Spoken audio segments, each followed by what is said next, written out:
Como ustedes saben, pues tengo la responsabilidad de compartirles el mensaje de Dios que fue entregado por medio de Juan a 7 iglesias que estaban en Asia Menor. Y en esta ocasión tenemos la oportunidad de llegar a la 4ª iglesia, que es la iglesia de Tiatira. Y he titulado el sermón de esta mañana, El llamado de Cristo a perseverar puros. El llamado de Cristo a perseverar puros. Esta es una serie que vengo adelantando. Y si usted revisa, se va a dar cuenta que todos los títulos de estos sermones tienen como propósito dejarnos bien claro a qué llama Cristo a su iglesia.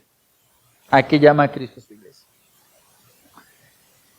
Y bueno, también es la primera vez que me paro en este lugar este año. Doy gracias al Señor por este nuevo año que nos ha concedido.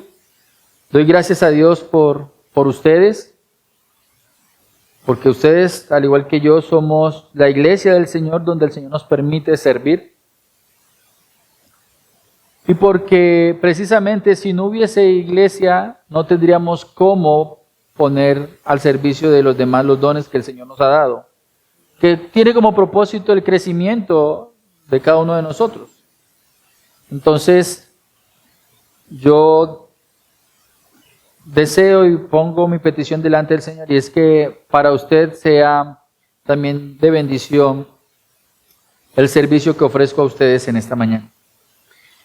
Y quiero iniciar comentándoles que donde la santidad de Dios es tomada en serio, la tolerancia espiritual no puede echar raíces.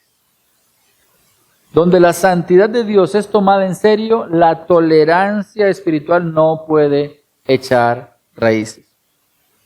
Y la Biblia nos presenta en primer libro de Samuel a Elí, un hombre que servía fielmente en la casa de Dios. Era un sacerdote. Él no podía hacer otra cosa sino servir a Dios. Él tenía un llamado y una vocación por familia, servir a Dios. Él no era idólatra. Él no abandonó el sacerdocio. Él no negó al Señor. Sin embargo, permitió que el pecado conviviera en la adoración del tabernáculo. En el primer libro de Samuel, capítulo 2, versículos 12 al 17, vemos que sus hijos profanaban el sacrificio y corrompían la adoración. Y aunque Elí los reprendió con palabras, nunca los detuvo con autoridad. Se lo encuentran ustedes en primero de Samuel, capítulo 2, versículos 22 al 25. Nunca detuvo la profanación del sacrificio y la corrupción de la adoración. De tal manera que esa tolerancia de Elí no era una tolerancia inocente. Él sabía lo que sucedía, pero aún así no corrigió con severidad el pecado. Y el juicio de Dios no vino únicamente por lo que los hijos de Elí hicieron.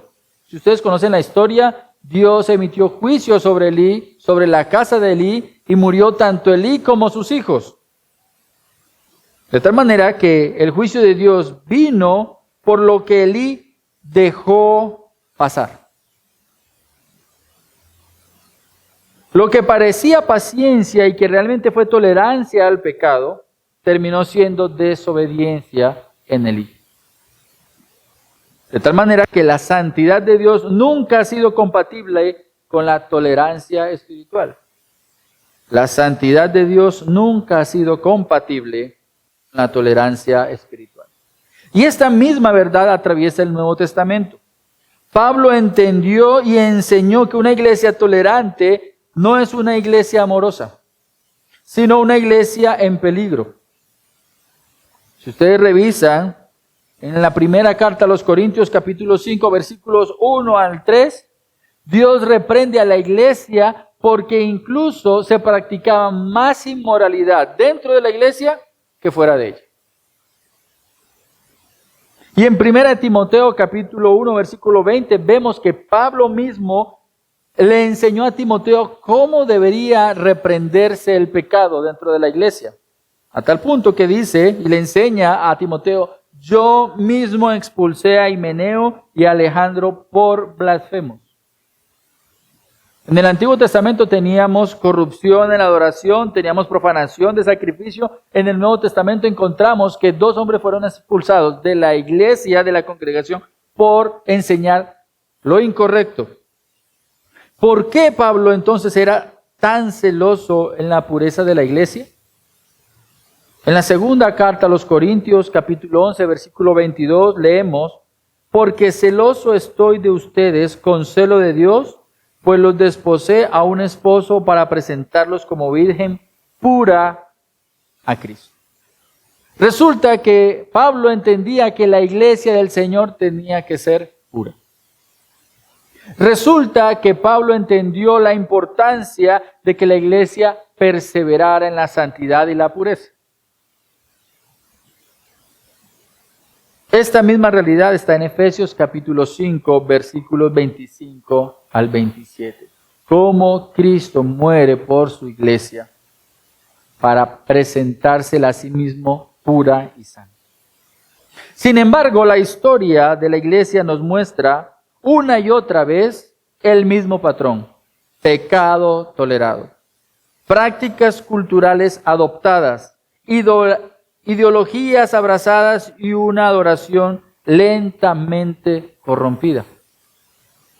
Pero quiero recordarles nuevamente lo siguiente: la santidad de Dios no tolera lo que su verdad condena.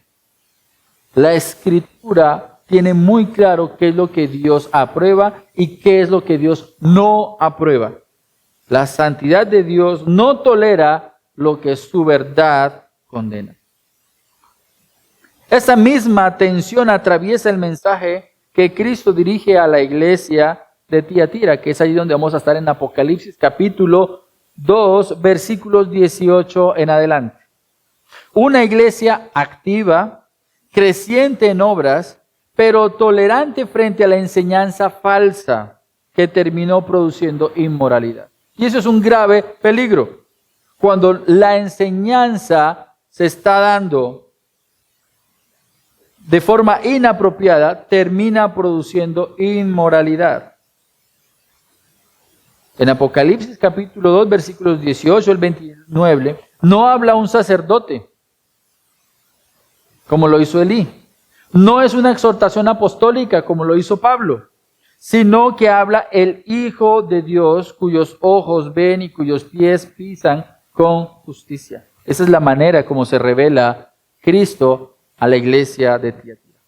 Por eso, en esta mañana veremos que perseverar puros es el resultado de reconocer el señorío de Cristo y debemos considerar su seriedad frente al pecado y confiar en su sentencia. Yo te quiero recordar otra vez esta realidad. Vamos a ver que perseverar puros es el resultado de reconocer el señorío de Cristo, de reconocer la seriedad de Cristo frente al pecado y de confiar en su sentencia.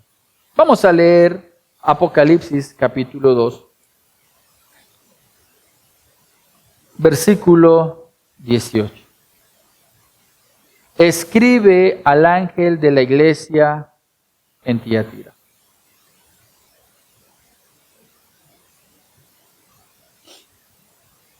Antes de llamar a su iglesia a perseverar en pureza, Cristo se presenta a sí mismo, porque la santificación de su pueblo siempre comienza con una visión clara de quién es Él.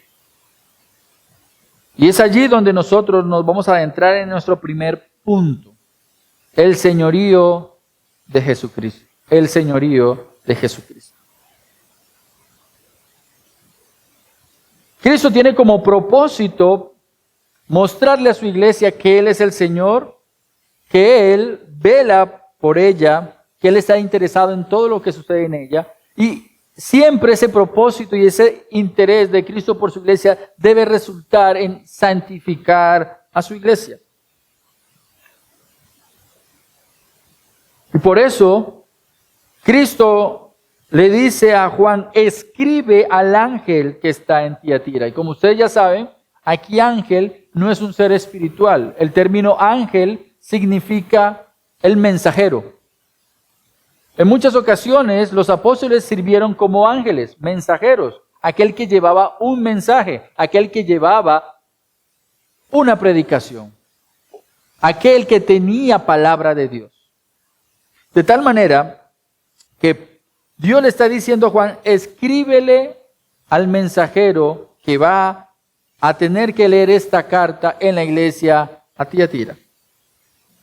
Y no podemos olvidar que estamos en la primera sección del libro de Apocalipsis. El libro de Apocalipsis está dividido en 3 secciones. Escribe lo que ves, escribe lo que es y escribe lo que será. Y estamos aquí en la sección de escribe lo que es. O sea, lo que estaba sucediendo en el mismo momento en que se está presentando la revelación. Y Dios lo que está haciendo es dejando ver el estado espiritual de 7 iglesias, que al final viene a ser una forma de identificar las iglesias en todos los tiempos y en todos los momentos de la historia. Y por eso es importante estudiarlo. Ahora, es el Señor de la iglesia quien habla a su iglesia. Es el Señor de su iglesia, de la iglesia, el que está diciendo, tengo real interés en dejarle conocer a la iglesia qué está bien y qué está mal, porque soy su Señor.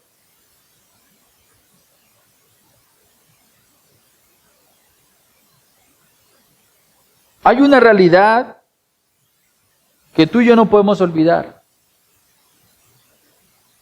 En toda iglesia puede que hayan personas famosas, preeminentes, poderosas económicamente, políticos que asistan a ella. Ninguno de ellos es el Señor de la iglesia. El único Señor de la iglesia es Jesucristo. Y eso es lo primero que tú y yo debemos tener en cuenta. No importa dónde esté la iglesia, ni cuán enferma esté espiritualmente, la iglesia sigue siendo de Cristo. Y eso es algo que podemos ver a la luz de Apocalipsis. Hay unas iglesias mejores, hay otras que están débiles y hay otras que están terribles. Pero Dios o Cristo sigue diciéndole, es mi iglesia. Y yo sigo siendo el Señor de ella, sigue siendo el Salvador de ella, sigo siendo aquel que murió para rescatarlos. Por eso da la orden de escribir. Y hoy nos habla por medio de la exposición de la Escritura. ¿Quién es el Señor de esta congregación? Cristo. Por eso abrimos la Biblia y permitimos que ella hable a nuestras vidas. Esta iglesia estaba ubicada en Tiatira, como ustedes lo ven ahí en el versículo 1. En el versículo 18, perdón. Y era una ciudad que fue levantada con un propósito muy particular. Era una ciudad de refugio, era una ciudad militar. Era una ciudad que servía para aquellos que viajaban de una ciudad a otra, de Éfeso a Pérgamo. Ella estaba en toda la mitad. Entonces esta ciudad, en tiempo de los griegos, funcionaba como una ciudad refugio. Era principalmente militar. Pero cuando hay un cambio de potencia, cuando pasamos de el pensamiento y la autoridad griega a los romanos, esta ciudad ya no tiene esa misma función. Entonces se convierte en una ciudad comercial. Y en esa ciudad que tiene ese empuje comercial, se empiezan a crear gremios. Hay gremios de lana, cuero, lino, alfareros, panaderos. Pero así como Medellín en su momento fue conocida porque tenía la industria textil, el fuerte de Tiatira era los tintoreros, aquellos que creaban tintas y un color muy particular, el púrpura, porque no lo creaban con animales, marino, sino que lo creaban con una sustancia vegetal más económica, más accesible a las personas que necesitaran ese tipo de productos. Por lo tanto, la púrpura de Tiatira era famosa. Y yo no sé si usted recuerda que incluso en Hechos capítulo 16, versículo 14, encontramos a una mujer llamada Lidia, y dice que ella vendía púrpura de Tiatira. Esta Lidia de Hechos capítulo 16, versículo 14, era comerciante. Y la Biblia no nos enseña a nosotros, no nos dice cómo es que llegó a surgir una iglesia en la ciudad de Tiatira. Posiblemente esta iglesia fue fundada por el ministerio de Pablo en Éfeso. Posiblemente la iglesia pudo haber iniciado porque los familiares de Lidia, que de pronto vivían en Tiatira, pues recibieron el evangelio y empezó la iglesia allí. Lo único que sabemos es que había una iglesia. Y como lo vamos a ver, era una iglesia que obraba, que trabajaba, pero que también tenía problemas graves. Ahora, todo lugar donde Dios tenga una iglesia, Él ejerce señorío sobre ella y exige santidad de ella y también adoración. Pero particularmente, la manera como se nos revela a nosotros el Señor Jesucristo en esta carta no puede pasar por alto. Y usted me imagino que tiene presente, normalmente nosotros escuchamos y a todos les gusta escuchar que Dios es amor, que Cristo es amor. Pero también es bueno recordar cómo se revela Cristo en Apocalipsis capítulo 2, versículo 18, y dice, el Hijo de Dios.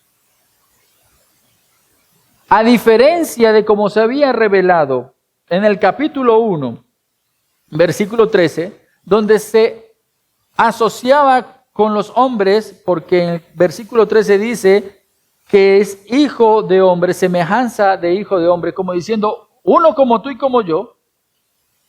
En la carta a Tiatira no se presenta como hijo de hombre, sino como hijo de Dios. O sea, divino. Lo interesante es que cuando vemos el contexto, la ubicación geográfica y la exposición cultural de Tiatira, que como se los decía, era una ciudad en sus orígenes militar. Ellos adoptaron a Apolos como el dios principal de la ciudad. Y ese Apolos tenía un título también dentro de las deidades y el panteón griego y romano. El título de Apolos era Hijo de Dios. El hijo de Zeus. El dios de la guerra para los de Tiatira. Y Cristo tiene la intención de dejarle claro a su iglesia que Él no comparte su título con nadie. La iglesia podría estar confundido creyendo que posiblemente habían dioses fuera de lo que ellos enseñaban y practicaban y que podría ser aceptable recibir y mencionar que Apolos era el Hijo de Dios. Pero si usted mira, Dios se revela a la iglesia de Tiatira como el Hijo de Dios. Y eso significa que primero, es igual que Dios. Segundo, es Dios. Usted lo encuentra en Juan capítulo 1, versículos 1 y 2. Y eso significa que es todopoderoso, que es el creador de todas las cosas. Y por eso puede presentarse delante de la iglesia como Señor de la iglesia.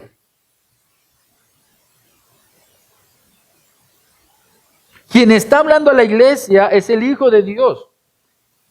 Esta expresión aparece solo esta vez en todo el libro de Apocalipsis. Es la única vez que aparece en el libro de Apocalipsis Hijo de Dios. Y es para hablarle a esta iglesia.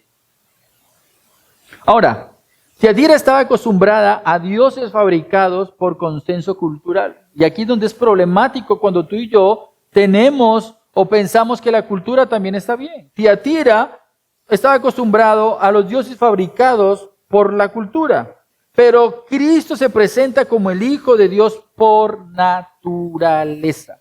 Él es lo que es porque siempre ha sido Dios. Y para nosotros debe ser relevante no solamente conocer, sino aceptar quién es Cristo en nosotros y para nosotros. Eso no es mera teología y mera información. Esto tiene que ser una realidad para ti y para mí.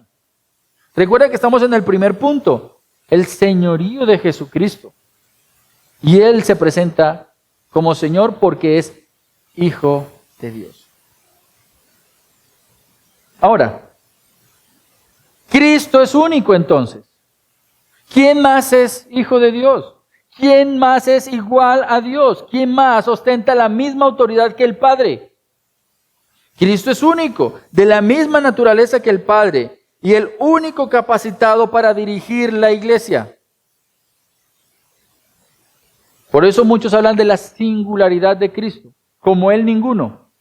Como Él ninguno. El único que murió por la iglesia, el único que la sostiene, el único que la perfecciona y el único que vendrá por ella. Y yo te pregunto, ¿quién es tu Señor? ¿Para quién vives? De tal manera, mis queridos hermanos, que una iglesia puede amar a Cristo. Y puede amarlo con sinceridad. Y aún así, haber aprendido a vivir con prácticas que nunca fueron examinadas a la luz del señorío de Cristo. Vivir en ignorancia. Adorar en ignorancia. En iglesias pequeñas como nosotros se puede normalizar el término siempre ha sido así. Y se pudiera evitar corregir por no incomodar. Incluso en muchas ocasiones se confunde la paz con la ausencia de confrontación. Todo esto puede ser resultado de un falso ídolo venerado en medio de nosotros. Y vamos a darnos cuenta a la luz de este texto que eso no es lo que Cristo desea de nosotros ni en nosotros.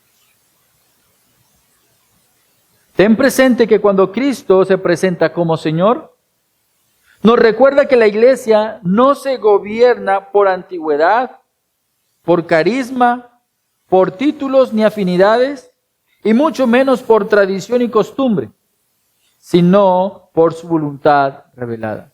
La iglesia es porque Cristo murió, la iglesia es porque la palabra vive en medio de ella y la iglesia permanece porque obedece la Escritura. En el momento en que la iglesia deje de perseverar en la verdad, deja de ser iglesia. No solamente se presenta como Hijo de Dios, el señorío de Cristo también se ve reflejado en este pasaje porque dice que tiene ojos como llama de fuego.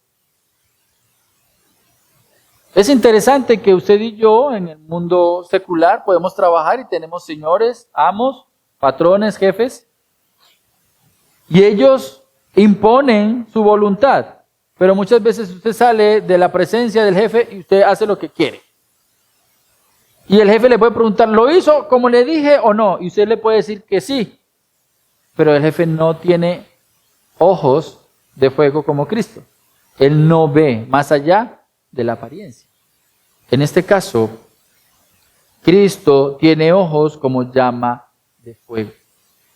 En una iglesia donde hay pecado, un pecado que seguramente ha sido tolerado y donde las personas voltean la mirada para no enterarse de la situación, Cristo no ha quitado su mirada. Los ojos sirven para ver, recuérdalo. Y Cristo ve lo que pasa en Tiatira. Había corrupción espiritual, había corrupción moral. El gobierno de la iglesia era ilegítimo, bíblicamente hablando. Pero la característica de la mirada de Cristo es que mira con ojos puros. Eso quiere decir que no tolera, no altera los hechos, no minimiza ni exagera el pecado, sino que ve con la verdad.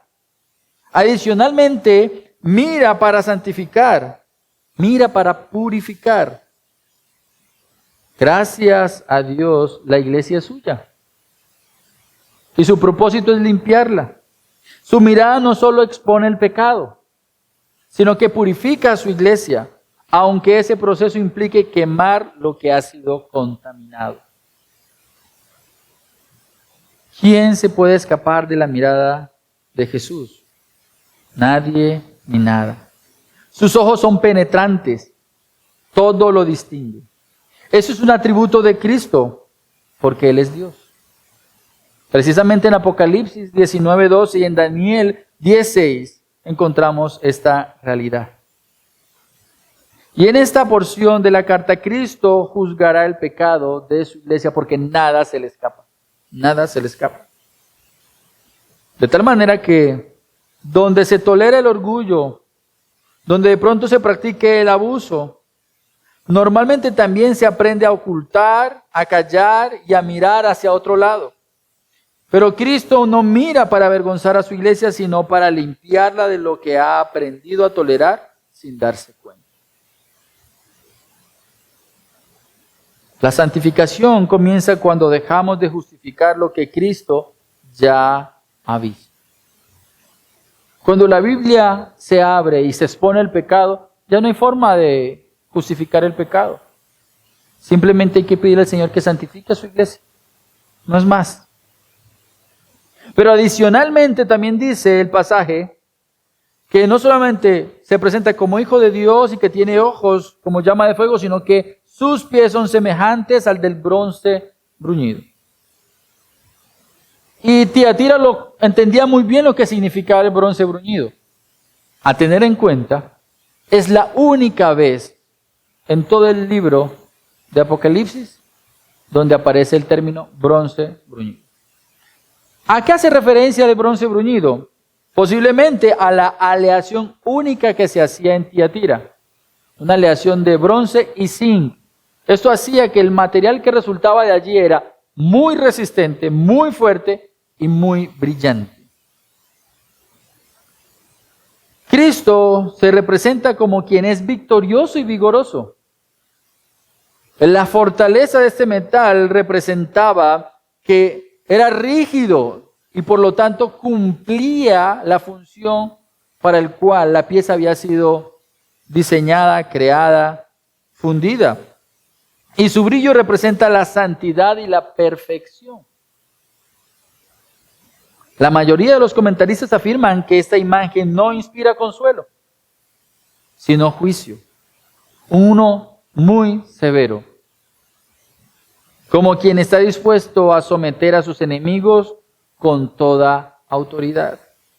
Esta imagen da un mensaje claro. Cristo tiene toda la capacidad para alcanzar sus objetivos y regir con autoridad. Cristo es santo, Cristo es Dios, Cristo es el Señor de su iglesia. Cristo tiene el propósito de santificarla, lo va a hacer. Tiene los medios, tiene la autoridad, lo va a hacer. Con amor o por medio del castigo, lo va a hacer. La iglesia que tolera el pecado debe recordar que Cristo no camina sobre terreno inestable. Sus pies firmes hablan de un juicio que no vacila. De tal manera que el señorío de Cristo no se afirma para intimidar a la iglesia, sino para liberarla de gobiernos ilegítimos, silencios cómplices y tolerancias que la enferman. Y debemos tener muy presente esto. Es un mensaje para su iglesia. Fue un mensaje para la iglesia de Tiatira, pero posiblemente también es un mensaje para nosotros. Así que debemos reconocer el señorío de Cristo no solo confesándolo de labios, sino permitir que su autoridad examine nuestra práctica, nuestro liderazgo y nuestros silencios. Y cuando Cristo examina a su iglesia, lo hace con un amor santo que no ignora el pecado, sino que lo trata con severidad para purificarlo. Esta verdad nos lleva a nuestro segundo punto. La seriedad de Jesucristo. La seriedad de Jesucristo. Versículos 19 al 21. Y vamos a leerlo, dice así. Yo conozco tus obras, tu amor, tu fe, tu servicio y tu perseverancia, y que tus obras recientes son mayores que las primeras. Pero tengo esto contra ti, que toleras a esa mujer Jezabel, que dice ser profetisa, y enseña y seduce a mis siervos a que cometan actos inmorales y coman cosas sacrificadas a los ídolos. Le he dado tiempo para arrepentirse y no quiere arrepentirse de su inmoralidad. La seriedad de Cristo no nace de un temperamento iracundo, sino de su santidad, que ama y que no puede convivir con aquello que destruye a su iglesia. De tal manera que Él se toma muy en serio esto de su autoridad, de su señorío, de su santidad y de lo que demanda y exige de ella. Así vemos que el Señor de la iglesia es justo porque reconoce lo bueno y lo malo. Si usted se dio cuenta en el pasaje, dice, conozco tus obras y conozco cómo haces tus obras. No las está dejando olvidadas, no las omite, no, las presenta. Reconoce lo bueno como también lo malo. Entonces vamos a ver lo que Cristo elogia de Tiatira. Y si usted se da cuenta, pues tenemos una lista. Y lo primero que elogia es el amor. De hecho, es tan interesante lo que está sucediendo en esta iglesia, que es la primera iglesia donde se enlista cosas buenas. 4 cosas buenas. Ninguna otra iglesia es elogiada por tantas cosas buenas. Amor, fe, servicio, paciencia. Imagínense usted la mente del pastor de esta iglesia. Empezó a leer el capítulo 1, vamos bien, capítulo 2, Éfeso. Abandonaste el primer amor. No, fatal. ¿Cierto? Y así van pasando, segunda iglesia, tercera iglesia, y cuando llegamos a la cuarta iglesia, nosotros, elogiados por el Señor de la iglesia, ¡qué bendición! El amor es el primer elogio para esta iglesia. Solamente dice amor. Así que debemos interpretar. ¿Qué clase de amor? Bueno, si amas a Dios, también amas al prójimo. Mateo capítulo 22, versículos 36 al 40. Es el resumen de la ley.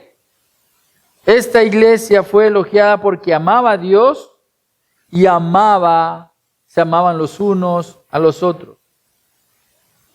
Seguramente no es un amor unificado, por lo que vamos a ver más adelante. Unos hermanos de la iglesia realmente practicaban el verdadero amor. De la misma manera como no toda la iglesia tenía la misma doctrina. Unos permanecían en la doctrina correcta y otros se dejaron engañar por una doctrina falsa. Los hermanos que practicaban la doctrina correcta también tenían esta bendición de amar como Dios ordena amar. La iglesia legítima, una iglesia legítima, ama a Dios como Dios ordena y también ama a sus hermanos como Dios lo ordena.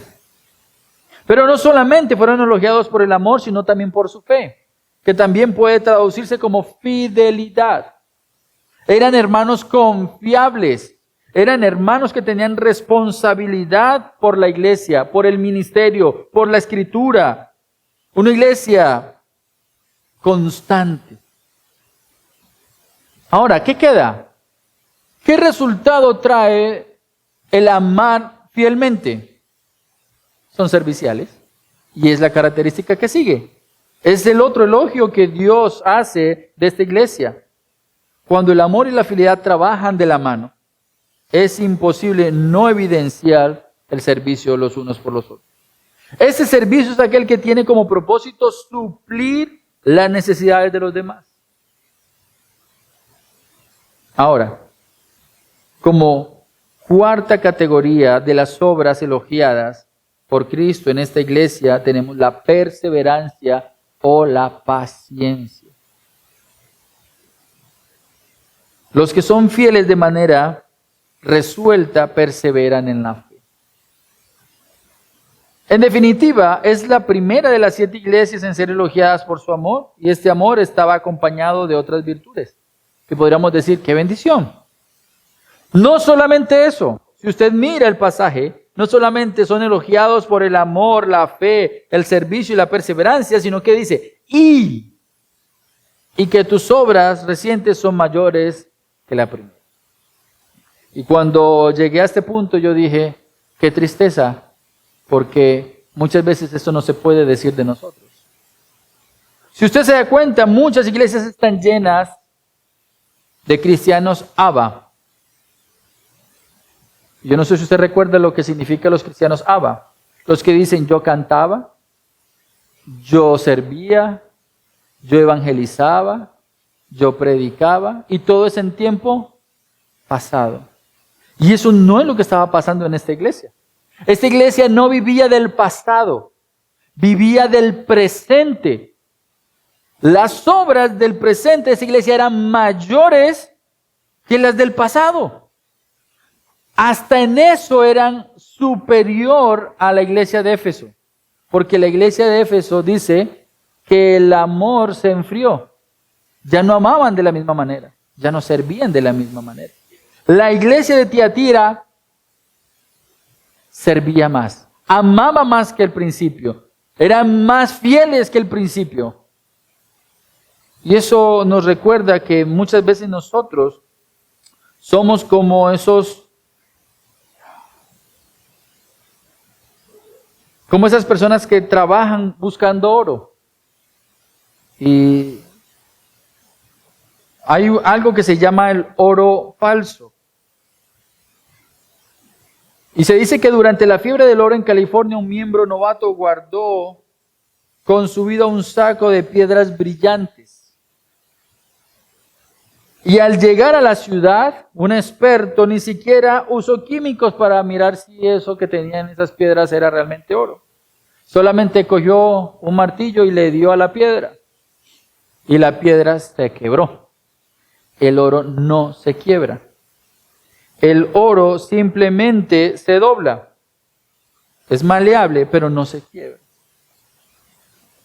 De tal manera que la supuesta riqueza que este hombre quería tener no existía.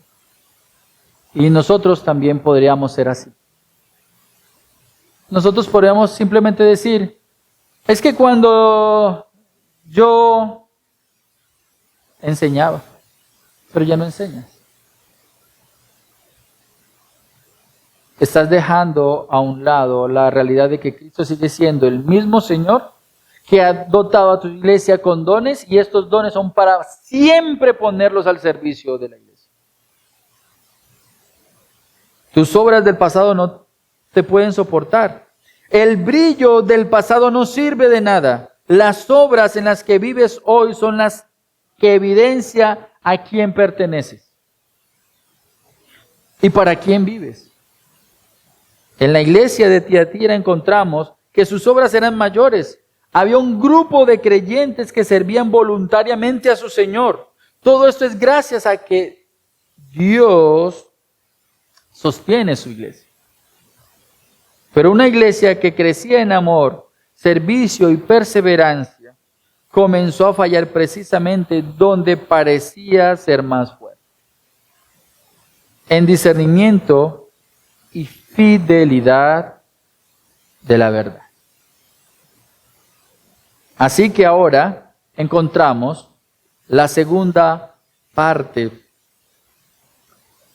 de esta seriedad con la que Cristo examina a su iglesia, y encontramos la acusación. Versículo 20. Pero tengo esto contra ti. Tengo esto contra ti. Y vamos a mirar en el orden que aparecen las palabras. El mismo Señor que elogia a su iglesia es también el que se levanta con firmeza contra aquello que lo corrompe. ya ahora el ángel de esta iglesia ya no está feliz. Ya ahora es el momento de sentir un escalofrío en el cuerpo y decir, no todo está bien. Tengo algo contra ti. Y lo que se tenía contra esta iglesia parecía no ser tan relevante, pero es la primera vez en la que el Señor se levanta con tal severidad y dice que toleras a esa mujer Jezabel. Esta acusación inicialmente va contra el pastor de la iglesia porque la frase está en singular. Tú toleras a esa mujer. Recuerda que la carta está dirigida al ángel de la iglesia, al mensajero de la iglesia, al pastor de la iglesia. Y lo primero que dice el Señor aquí en la acusación es que tú, como ángel, toleras a esa mujer.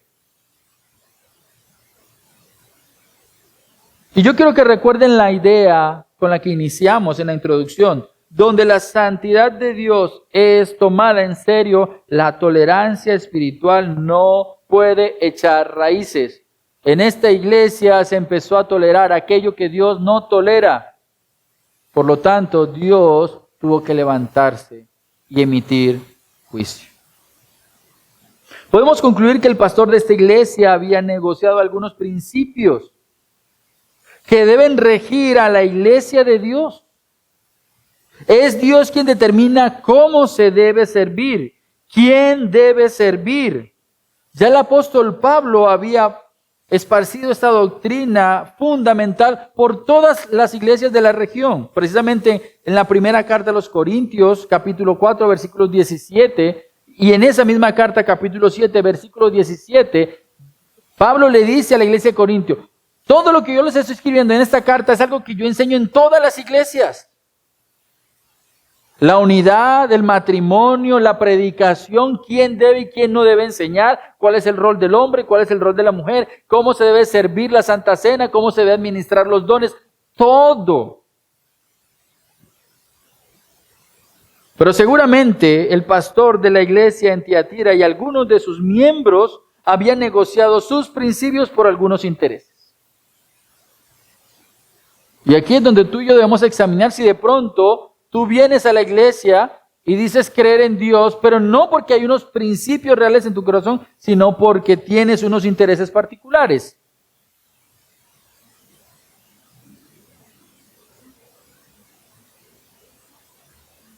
La cultura de los gremios en Tiatira obligaba a sus miembros a asistir a banquetes donde se sacrificaba carne a los ídolos y se practicaba la inmoralidad.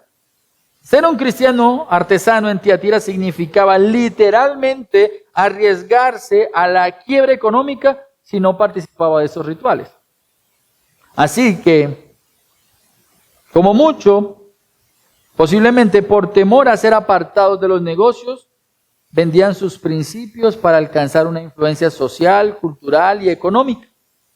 Seguramente dentro de la iglesia hicieron lo mismo. Hicieron a un lado los principios de Dios para ganar el favor de algunos. Este hombre toleró pecados que Dios no pasó por alto. Y mira, vamos a revisarlo uno por uno. Esta mujer se autoproclamó profetisa. Es interesante que es llamada Jezabel. Y lo más seguro es que no se llamaba Jezabel, sino que es una referencia a la reina Jezabel en el Antiguo Testamento, en el primer libro de Reyes. Esta mujer aparece, capítulo 16, y aparece casándose con un rey de Israel, pero era pagana, era hija de un rey sacerdote fenicio. Y esta cultura fenicia relacionaba el poder con la adoración, y adoraban a Baal. Cuando Jezabel llega a Israel, la intención de ella es sustituir la adoración a Jehová por la adoración a Baal. Y seguramente es lo que está pasando entonces aquí en la iglesia en Tiatira. Esta mujer, que no es nombrada con nombre propio, pero es simbolizada por lo que había sucedido en el Antiguo Testamento con Jezabel, tenía como propósito sustituir la verdadera adoración a Dios por otro tipo de adoración. una adoración que te permitiera decir que eras cristiano, pero realmente adorabas a Apolos, que posiblemente enseñaba que tener comunión con Dios era un asunto espiritual, pero la carne o el cuerpo no era tan relevante en la adoración a Dios. ¿Y cómo lo hizo? Se autoproclamó profetisa,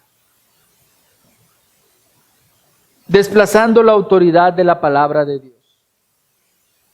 Dios ha determinado que la proclamación de su verdad fluya desde la revelación de las Escrituras.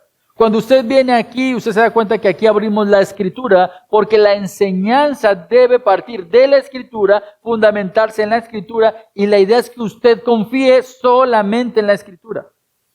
De lo contrario, nos estaríamos autoproclamando como maestros y profetas.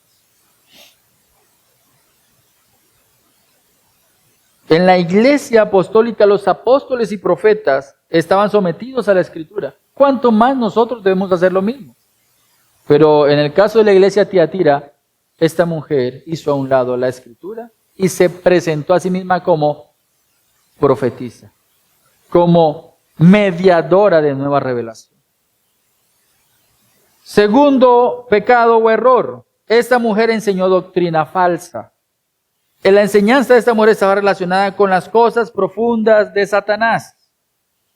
Eso lo encuentran ustedes en los versículos que siguen.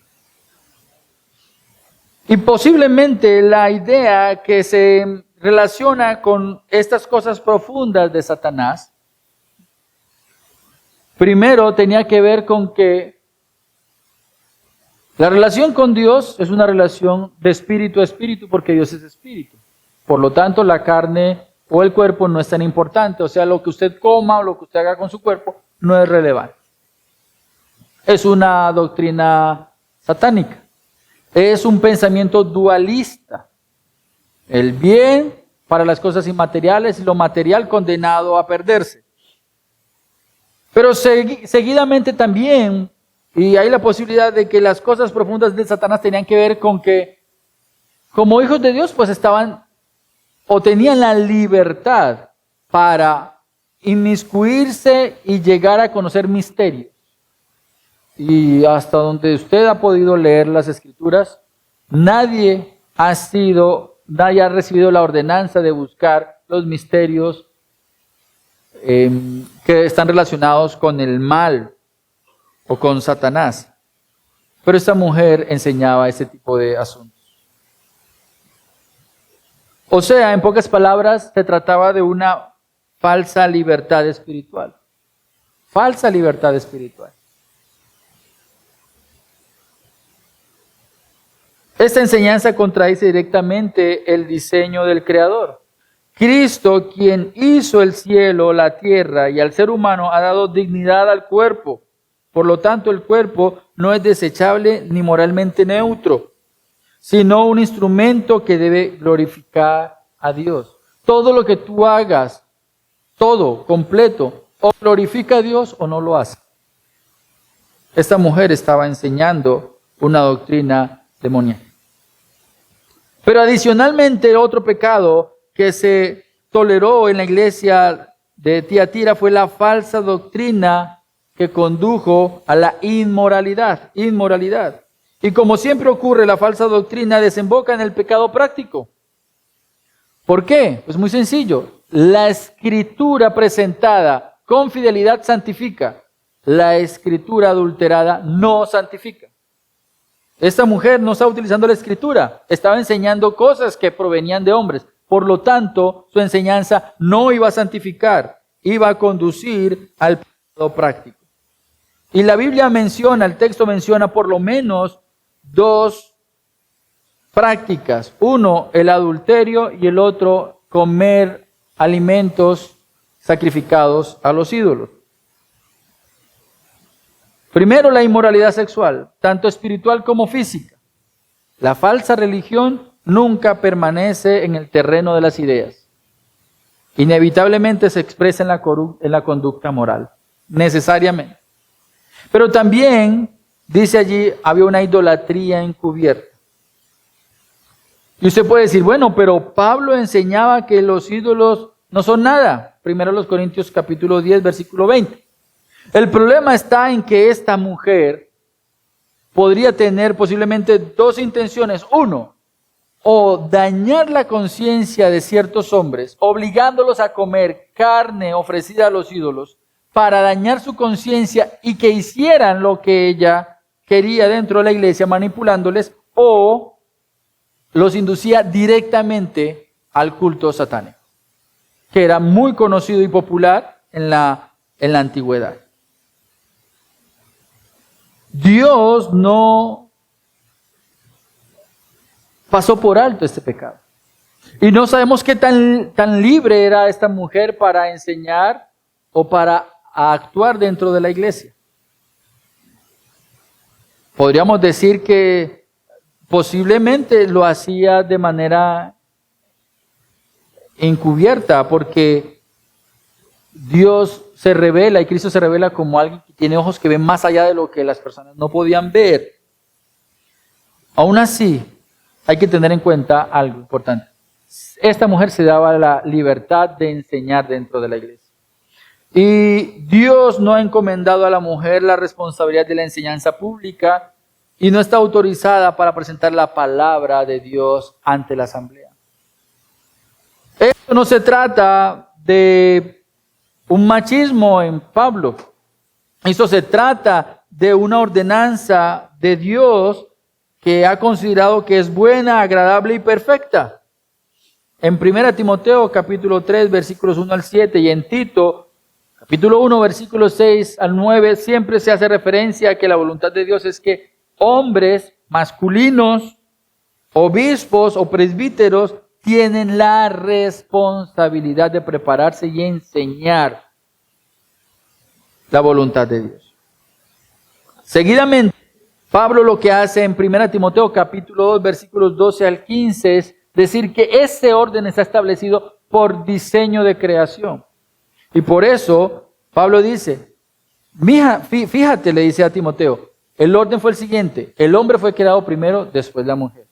Pero no quedaba en el simple diseño de uno fue creado primero y el otro después, sino que Dios le entregó la voluntad ordenada a Adán y después Adán le enseñó a Eva la voluntad que Dios había establecido. Eso es lo que Pablo estaba haciendo en 1 Timoteo. Dentro de la iglesia, Dios ha ordenado que la enseñanza pública de la palabra de Dios sea ejercida por los hombres.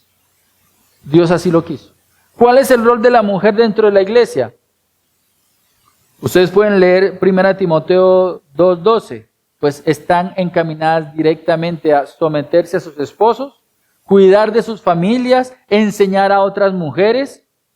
Y lo pueden hacer, enseñar a otras mujeres. Pero cuando la asamblea se reúne para adorar a Dios en el culto público, la adoración es dirigida y debe ser dirigida por los hombres porque así Dios lo ha diseñado. Cristo había visto el pecado que muchos toleraban.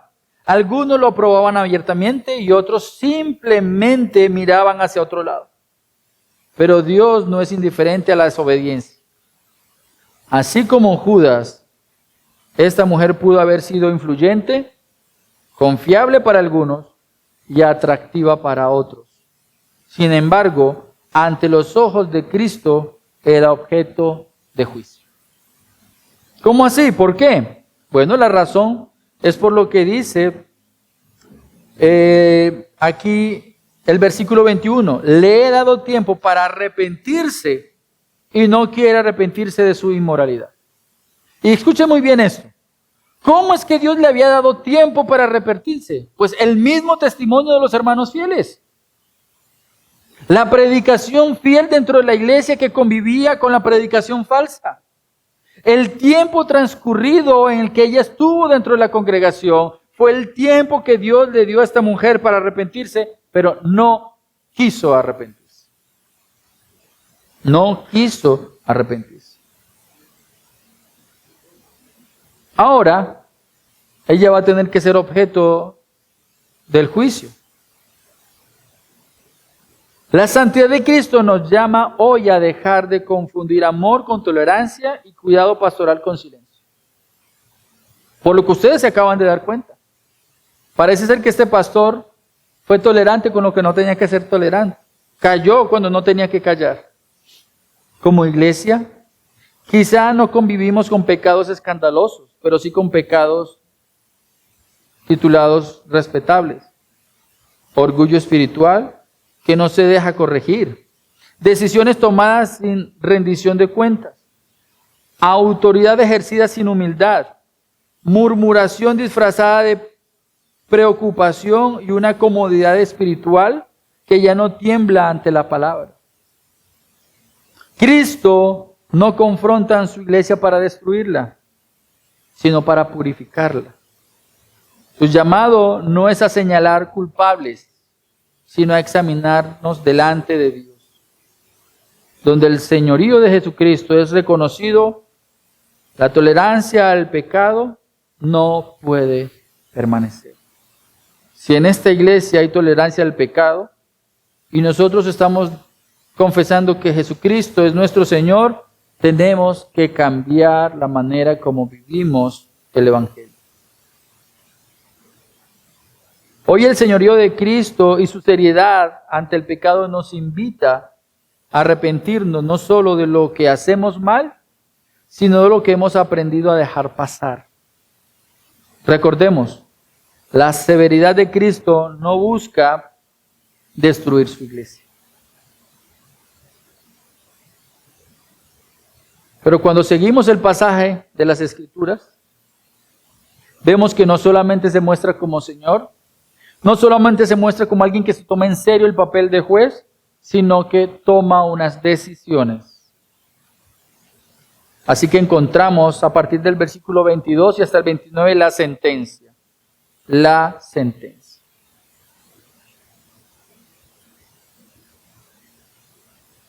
Y antes de que usted y yo entremos con gozo a la sentencia y perdamos de vista quién es Cristo, hay una seguridad que debe ser preservada en el corazón de todo creyente.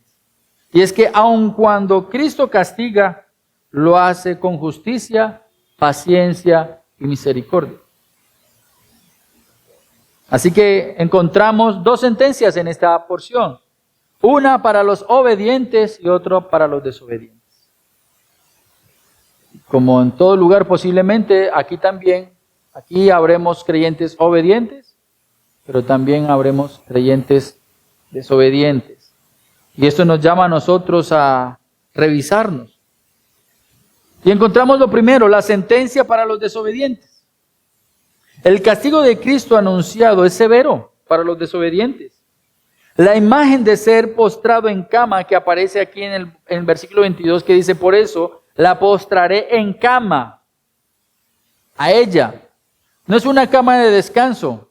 La palabra usada aquí es una cama de enfermo. La postraré en cama. Y también encuentran allí el término y los entregaré a gran tribulación. Muestra que el Señor no es indiferente frente al pecado. Frente a un pecado del que las personas no se quieren arrepentir. Ese postrarse en cama se refiere a una mujer que al usurpar el lugar de la enseñanza y que lo usó para desviar a los siervos, ahora el Señor la va a enfermar y la va a hacer morder de dolor por causa de su falta de arrepentimiento. Es un juicio severo. Y si usted se da cuenta, aquí no dice, si no se arrepiente la postraré en cama. No, dice, como no se quiso arrepentir, le espera ese juicio. Pero también dice, a los que cometen adulterio con ella, aquellos que siguieron su enseñanza, aquellos que se pervirtieron en su doctrina, dice, aún tienen tiempo de arrepentirse. Estaba en el verbo presente. Los que aún están con ella, si ustedes tienen la oportunidad de arrepentirse y no se arrepienten todavía, entonces aquí viene. Los voy a entregar a gran tribulación, gran sufrimiento. Van a tener que pagar las consecuencias de sus acciones. Pero hay un tercer grupo. A sus hijos mataré con pestilencia. Y yo sí me rasqué la cabeza. A sus hijos. ¿Cuántos? El hermano, el pastor, el predicador John MacArthur afirma que la mejor forma de entender a sus hijos es a los seguidores de su doctrina.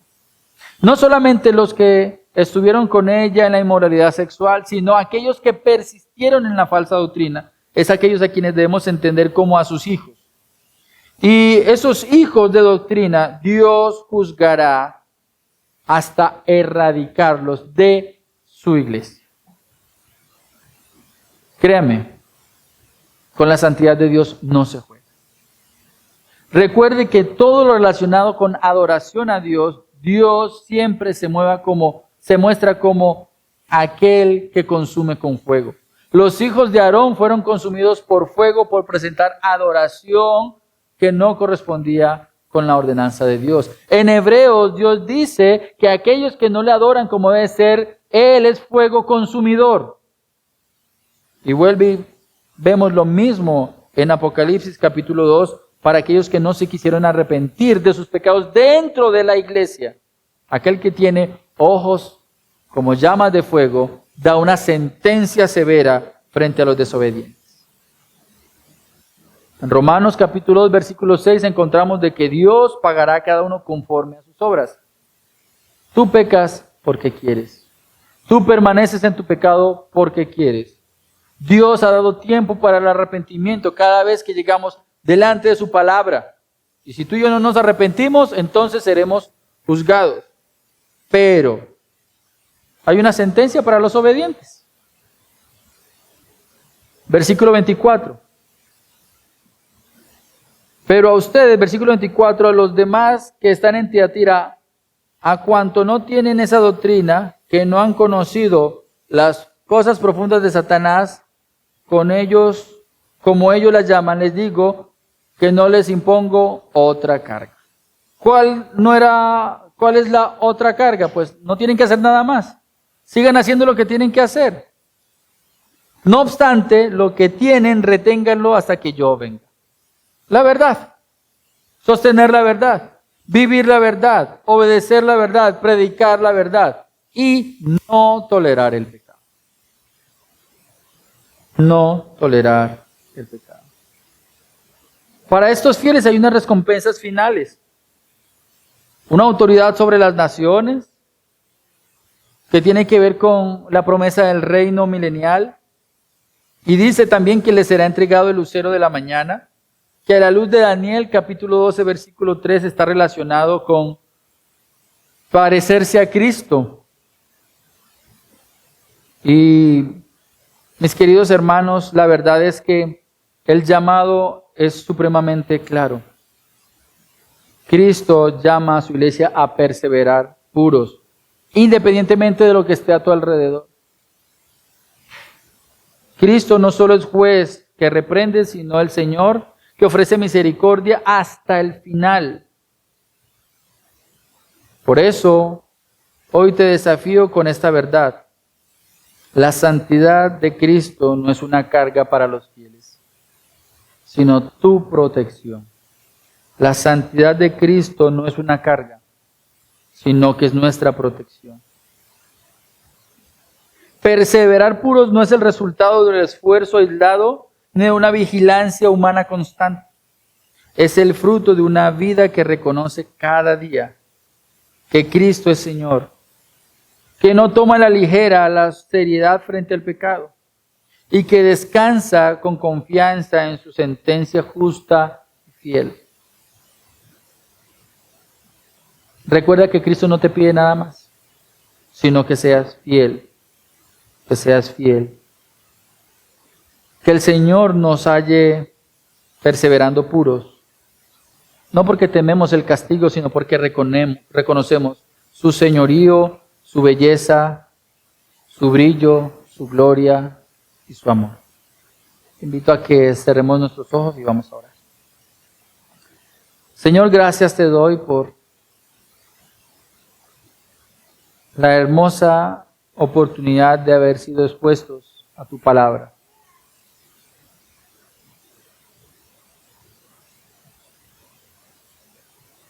Permítenos permanecer puros, Señor. Permítenos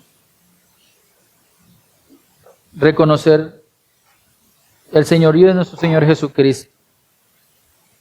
De recordar, Señor, que para ti el pecado es un asunto serio y que lo juzgarás justamente. Pero ayúdanos, Señor, a tener presente que aquellos que son fieles a ti, aquellos que han visto la hermosura de tu santidad y el valor de la salvación que nos has entregado, es un asunto de dignidad vivir con fidelidad. Te lo pedimos, Padre, en el nombre de Cristo Jesús. Amén y amén.